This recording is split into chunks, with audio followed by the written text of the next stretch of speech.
Le cycle de l'eau a plusieurs parties.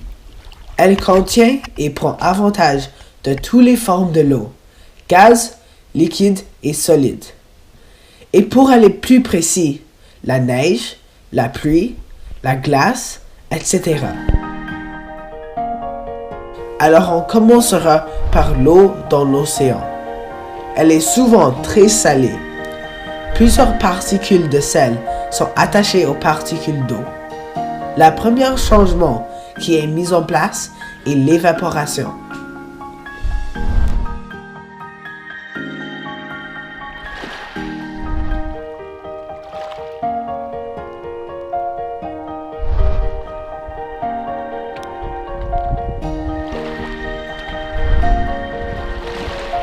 Elle est dirigée par le Soleil, un autre grand contributeur à la survie de la Terre. Elle est constamment en train d'absorber et de relâcher de l'énergie. Elle affecte notre vie à chaque journée sans exception. La pluie, neige ou grêle et toutes les formes de l'eau qui tombent du ciel commencent toujours par la neige. L'eau est toujours recyclée par ce cycle, alors l'eau que tu bois aurait pu avoir bu par un dinosaure.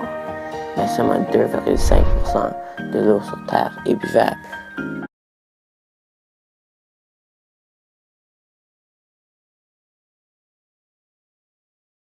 Okay, so this one, I'm just out of, because I got this diagram. I was just going to show you this just to kind of put the whole water thing a bit in context, and then we'll get back to the question. So if you look at all the water on this planet,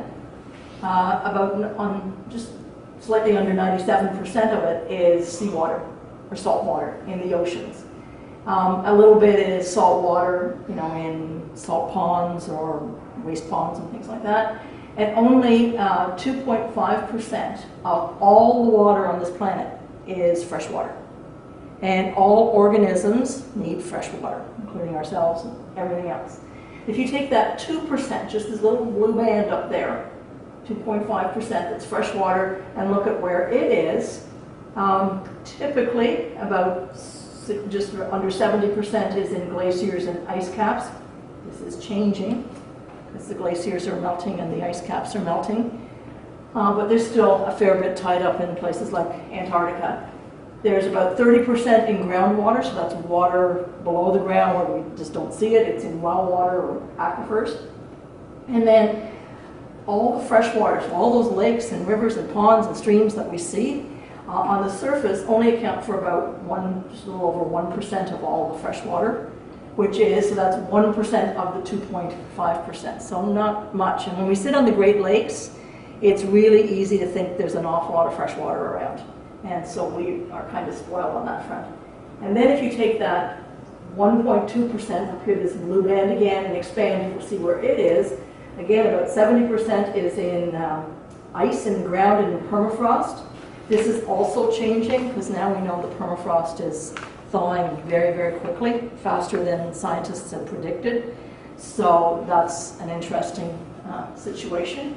About 21% in lakes, and then if we start looking at this, about 4% in the soil moisture, so when your soil is wet, like it is now, very wet. Swamps and marshes, about 2.5%, about 0.5% in rivers, and in living things about 0.25%, and in the atmosphere there's about 3%. So that's where all the fresh water is. Now to get back to your question, all precipitation is fresh water. So there is no saltwater rain. When I said that there was sometimes small particles or the odd molecule of salt will get into the atmosphere and form a particle that the water droplets can adhere to, it very often ends up being a salt molecule surrounded by many, many, many water molecules. So when it comes back down, it's effectively 100% fresh water. And if it's around a dust particle or anything else, it's all fresh water. So if you're stuck out in the middle of the ocean, desperate for fresh water, which is usually one of the biggest issues for people, you could drink the rainwater, that's fresh water, but you don't drink the seawater, because that seawater with all that salt in it will just, really messes up your kidneys, messes you up when you're already dehydrated, it makes you more dehydrated, and makes you thirstier. That's why a lot of times people and they're really, really thirsty and they've got no other option, they would drink their urine before they would drink the seawater, because urine is closer to fresh water. Not a palatable sounding option, but in the survival game, you do anything you can. But you definitely at that point kind of hope for a bit of a rainstorm, a gentle sprinkle, not a hurricane. That would add to your problem. Encore seulement 1,2 de cette 2,5% est accessible. Alors, les organismes vivants peuvent seulement boire environ moins de 0,002% de l'eau sur Terre. Aujourd'hui, on va vous présenter le cycle de l'eau dans toute sa gloire. Avec de l'œil professionnel, nous vous présentons le Merveille du Cycle de l'eau. Le cycle de l'eau a plusieurs parties. Elle contient et prend avantage de toutes les formes de l'eau, gaz, liquide et solide. Et pour aller plus précis, la neige, la pluie, la glace, etc. Alors on commencera par l'eau dans l'océan. Elle est souvent très salée. Plusieurs particules de sel sont attachées aux particules d'eau.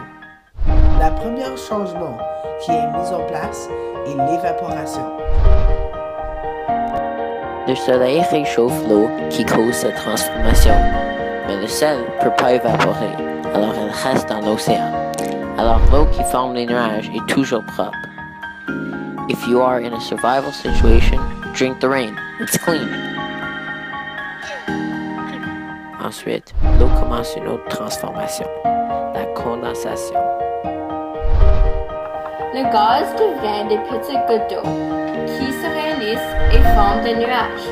Après un certain montant de temps, les nuages deviennent trop lourds pour porter cette eau. Alors elles commencent à devenir gris. Ensuite, l'eau commence une autre transformation, la condensation.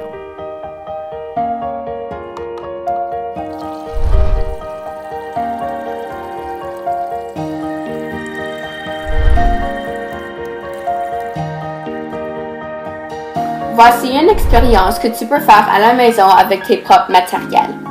Tu as besoin d'un bac, car c'est possible, de l'eau et du colorant alimentaire. Pour commencer, va dehors. Mets ton bac dans un lieu avec beaucoup de lumière du soleil. Ensuite, mets ton eau dans le bac. Pour que c'est plus facile à voir, mets du colorant alimentaire de n'importe quelle couleur. Mais ne mets pas sur le côté du bac. Quand tu reviens, l'eau devra être en dessous de son niveau original. Cela est la preuve de l'évaporation. Les particules d'eau deviennent réchauffées et ensuite transforment et deviennent des particules de gaz. Ces particules sont moins lourdes que l'air, alors elles flottent et remontent aux nuages. Pour prendre cette expérience un pas plus loin, mixe ton eau avec du sel. Le sel n'évapore pas, alors si tu attends que l'eau évapore, il y aura seulement du sel dans ton bac. Pour voir des résultats plus vite, utilise un bac plus petit. Voici les résultats de notre expérience. Comme tu peux voir, à chaque fois qu'on revient, il y a moins d'eau dans le sac et plus de condensation sur les côtés du sac. Ça, c'est parce que quand l'eau évapore, ça ne peut pas échapper du sac et ça cause les côtés du sac. Alors la condensation que tu vois, c'est vraiment l'évaporation. Les nuages sont le produit de plusieurs particules d'eau qui ont subi plusieurs changements d'état. Les nuages sont la partie du cycle de l'eau qui réunit l'eau sur la terre et l'eau dans les océans. Les nuages sont formés quand il y a un grand montant de vapeur dans l'atmosphère. Cette vapeur se rejoint. Elle, après qu'elle devient assez lourde, laisse un peu de cette vapeur tomber qui se transforme très vite et devient de la neige. Quand cette neige tombe, dépendamment de température ou climat, elle transforme et devient du grain, du pluie ou de la neige. Si la température est plus chaude que normale, du demi du distance environ jusqu'aux terres, la neige deviendra du pluie et tombera sur terre. Si la température chaude commence dans la même place mais finit juste avant la terre, elle devient la grêle. Pour la neige, la température chaude n'est pas là et la neige reste de la neige. À cause de l'évaporation, l'atmosphère est comprise de 0,4% de la vapeur sur Terre. La vapeur se condense car l'eau attire l'eau. How does condensation make clouds? Okay. I didn't get a good diagram for this one. But essentially, there's always particles up in the air. So those are dust particles. Winds stir up sand or dust or whatever and sends it up in the atmosphere. Smaller particles go higher and stay longer. Soot from chimneys or from forest fires or anything that's burning. Ash particles from a volcano or industrial activity. Any of those things send particles into the atmosphere. Also, when you've got waves along the ocean and you've got really big waves, that sends particles of salt water into the air. And those salt molecules or salt granules will go fairly high in some cases. So any of those particles, whatever they're made of, can form this nucleus that allows water droplets to start to attach. So as soon as one water droplet attaches, water attracts water. And so that one water droplet around a particle will grab another water molecule and more water molecules until you've got this big clump of water molecules around a really tiny particle. And they get heavy enough, then they're coming down. It's just pure gravity. Okay. Les lignes de partage d'eau sont créées complètement naturellement. Quand beaucoup d'eau tombe sur une montagne, cette eau coule vers le bas du montagne à cause de la gravité. Quand cela arrive plusieurs fois, l'eau commence à créer des sentiers. Alors ces sentiers donnent que l'eau, la plupart du temps, se rend dans une certaine place et va par le même trajet. Cela crée des bassins hydrographiques. Parfois, les lignes de partage d'eau peuvent passer par deux bassins hydrographiques avant de se rendre à l'océan. On peut voir qu'il y a deux types de lignes de partage. Il y a premièrement des lignes sur les montagnes qui réunissent dans un petit bassin hydrographique. Ensuite, il y a les plus grandes qui réunissent des petits bassins hydrographiques avec les plus grands bassins hydrographiques. Cela crée des bassins hydrographiques. Parfois, les lignes de partage d'eau peuvent passer par deux bassins hydrographiques avant de se rendre à l'océan. On peut voir qu'il y a deux types de lignes de partage. Les bassins hydrographiques sont le lien entre les lignes de partage d'eau, rivières et petits lacs, et les courses d'eau sur les montagnes. Un bassin hydrographique peut aussi être un lac. Ils sont toujours constitués de terre et d'eau. Les bassins hydrographiques, dans une façon de le dire, collectent toute l'eau et le remettent dans les lignes de partage. Un bassin hydrographique n'a pas toujours un grand ou petit lac, mais peut aussi être une baie comme la baie du Thon. Parfois, deux bassins hydrographiques peuvent être connectés par une ligne de partage. Dans ce cas, le premier bassin est plus petit que le deuxième.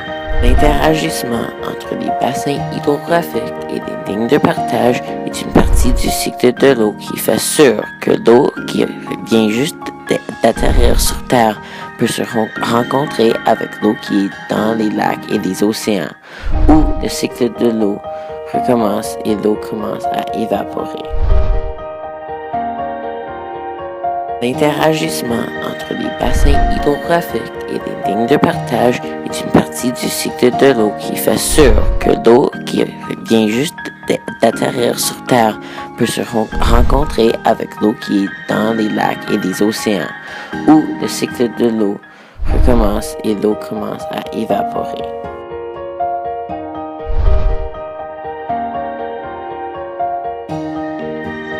Premièrement, dans ce scénario, l'évaporation ne fonctionne plus. Alors, dans les premiers mois,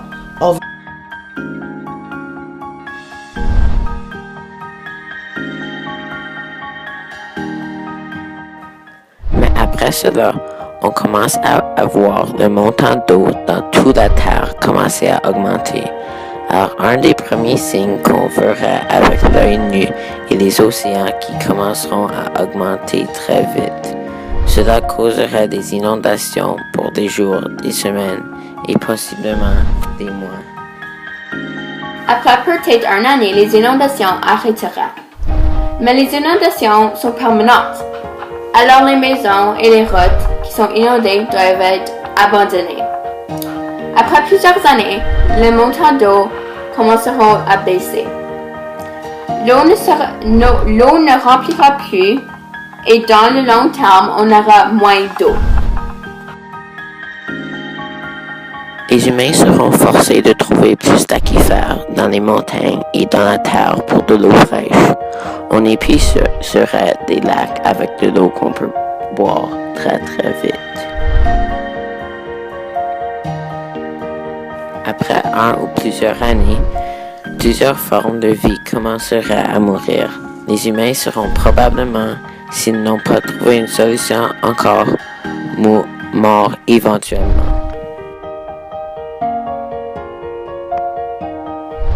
Alors un système qui peut réutiliser de l'eau et le distribuer sur la planète est une merveille du monde. Les plantes ont aussi besoin de l'eau. Si les plantes ne reçoivent pas leur eau, ils ne peuvent pas créer un grand montant d'oxygène pour nous, les humains. Voici une représentation de ce qui arrivera si le cycle de l'eau arrêtera de marcher.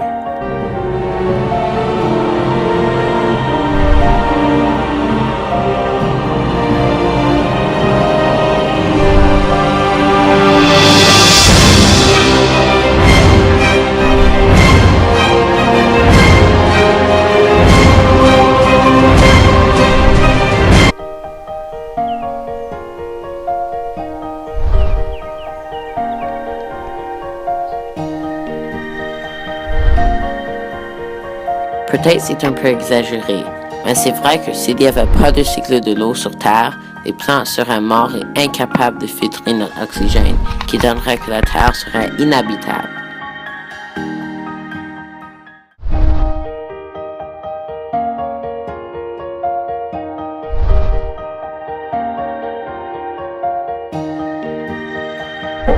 Again, never thought about that one much. And I guess the reason it's hard is we just sort of take it for granted that it's always going to be functioning. But when you sort of look at something like this, and again, this is just another one showing all of those major steps: evaporation, condensation, precipitation. A couple of things I didn't mention a bit earlier is that water is oftentimes obviously on the surface, ocean or a lake or a river or stream, but there's also water underground, so groundwater that we use for well water or irrigation or whatever. So those are sort of the pockets or reservoirs of water. So if it stopped, I don't know what the answer would be. It just probably, well, it's not going to be good. Maybe very simplistically, just everything stopped. If you've got no evaporation, that could be good in the short term because you're not losing water to the air from surface waters, but it also means that there's no replenishment of those or restoration of those bodies of water, so eventually you might just use it all up. We could use up the water out of the groundwater, so wells would go dry and irrigation aquifers would go dry, and I guess it'd take quite an effort to dry up the ocean, but nevertheless, in the grand scheme of things, all the surface water would start to dry up, and there'd be no movement. But I guess probably the first thing it'd have to have happen is have no sun, and that'd be a little bit on the drastic side, for sure. So it's a really good question, but I'm not entirely sure. What percentage of the rain is polluted? Well, that was another good question because partly it depends on what we're talking about. So there's lots of pollutants never make it into the atmosphere. They get filtered out either by us through something like a sewage treatment plant or some kind of a processing plant. or even something natural like a wetland will filter a lot of things out of the water that's in lake water or stream water before it moves on to the next lake and stream or out into the ocean. So wetlands are really, really, really valuable, and we're a little too quick to destroy them because they don't look very interesting. They are from a biology standpoint, but you can't go swimming in a wetland, you can't go canoeing. It looks kind of ugly in a lot of people's definitions. So what we've done in the past is drain wetlands and make it agricultural land, or drain wetlands and build urban development. So like a mall, because you're not really sure you want to build a house on a wetland that's kind of maybe not so stable, but you could put a mall in a parking lot, right? And once you've got malls and parking lots, then you've got housing divisions, subdivisions, and then you've got sewage, and then you need a sewage treatment plant, and you build a sewage treatment plant that doesn't do the job of cleaning the water nearly as well as the wetland that you just tore up. So there's my little promo for wetlands. But so a lot of stuff like pesticides, metals, petroleum products, oil and stuff like that, a lot of those will get captured in wetlands or in soil along shorelines, and that doesn't go into the atmosphere. But I remember, I was going to come back to that one. This one sort of looks at a little bit of some of the impacts that we have. In some ways we've got a lot of runoff coming from urban development, so sometimes that will carry pollutants, certainly pesticides, herbicides, that kind of stuff, and carry it into the water. Again, a lot of times that gets broken down in the sediments or in the wetlands, so it may not actually go into the atmosphere, but certainly some of the ones that end up in the atmosphere are your standard air pollutants. So this diagram gives you a few examples of things that come from mining and agriculture, so those are two of our major activities, industry and forestry. So these are things like there's natural dust and natural particulate matter from volcanoes, but there's also a lot of dust that we produce. If you think about a construction site, all that dust goes up, and so then you've got more nucleation matter that can form clouds and precipitation. Some of the other kinds of things is carbon dioxide, carbon monoxide, so those are carbon dioxide, obviously greenhouse gases. Methane is another one in that category. Carbon monoxide comes from the exhaust from cars, so that can be a problem. But probably the main ones are things like sulfur dioxide and nitrogen gases that are produced when we burn fossil fuels. So we do anything on agricultural land using fossil fuels, so tractors and cars and trucks. Also using pesticides on those things, we use a lot of fossil fuels to make them. And then when we spread fertilizer, sometimes the nitrogen will spray into the air and get carried up higher. Mining, you've got all the dust particles coming from that, as well as all the sulfur and nitrous oxides coming from vehicles. Industry is big because when we burn fossil fuels, two of the main pollutants are either sulfur dioxide or nitrous oxides. And they come from the exhaust pipes of cars, at least the older vehicles. So that's why we're working on better designs for emissions. And the problem, especially with sulfur dioxide and nitrogen oxides, is that once they get up, so they're gases. So once they get up into the atmosphere, they're high enough to start traveling really long distances, and those gases mix with the water droplets from your water cycle, and the sulfur dioxide produces sulfuric acid, and the nitrous oxides produce nitric acid, and now you've acidified the rainfall or the snowfall, and then you've got acid rain. And when acid rain comes back down, it ends up, well, anything that's acid, just think about what acids do. They burn through things. So they damage crops, they dissolve metals so that they're more toxic. In the soils, they kill vegetation, they kill fish, and they even, destroy monuments. And you don't want to have a brand new car sitting out in a rainstorm with low, very acid rain. Otherwise it puts pot marks in your paint job. So for all of those reasons, that's an example where there is a pollutant that gets up in the atmosphere and travels with the precipitation. Pour finir, le cycle de l'eau, un de beaucoup de miracles sur Terre, est peut-être le plus important de tout.